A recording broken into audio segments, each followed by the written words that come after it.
आपण पाहताय महाराष्ट्र खबर न्यूज। या बातमीचे प्रायोजक आहेत Shri Ganesh jewellers and Saraf products Pune. पालघरमधील ट्रिपल मर्डरचे रहस्य उलगडण्यास पोलिसांना अखेर यश आले। चोरीच्या उद्देशाने भाडेकरूने मालकाच्या कुटुंबाला संपवल्याचं पोलीस तपासामध्ये निष्पन्न झालं आहे। पती पत्नी आणि मुलीची हत्या करून आरोपी उत्तर प्रदेशात पळून गेला होता, मात्र पोलिसांनी उत्तर प्रदेशातून त्याला बेड्या ठोकल्यात। आरिफ अनवर अली असं आरोपीचं नाव आहे। वाडा तालुक्यातील नेहरोली गावामध्ये राहणारे मुकुंद राठोड, त्यांची पत्नी कांचन राठोड आणि मुलगी संगीता राठोड यांचे मृतदेह 30 ऑगस्ट रोजी घरात आढळून आले होते।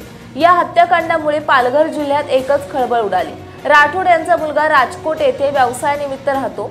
3 दिवसांपासून आई वडिलांशी संपर्क होत नसल्याने आई वडिलांना भेटायला मुलगा नेहरोली येथे आपल्या घरी आला, मात्र घराला कुलूप होते।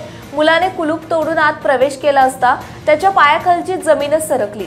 आई आणि बहिणीचा मृतदेह बंद पेटीत तर वडिलांचा मृतदेह बाथरूम मध्ये आढळून आला। पोलिसांनी वेगाने तपास चक्रे फिरवत या ट्रिपल मर्डरचा पर्दाफाश केला। राठोड यांचा भाडेकरू आरिफ अनवर अली यानेच त्यांच्या कुटुंबाला संपवल्याचे पोलीस तपासात उघड झालं।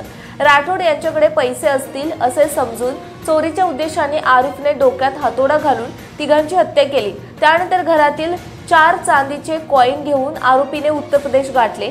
आरोपीने प्रयागराजमध्ये चोरी केलेले चांदीचे कॉइन विकून 2100 रुपये मिळवले। पोलिसांनी शिताफीने हत्येचा उलगडा करत 7 दिवसात आरोपीच्या मुसक्या आवळल्या। हत्याकांडात आरोपी सोबत आणखी कोणी सामील होतं का याचा तपास पोलीस करतायत। आपण पाहताय महाराष्ट्र खबर न्यूज। या बातमीचे प्रायोजक आहेत Shri Ganesh jewellers and Saraf products Pune.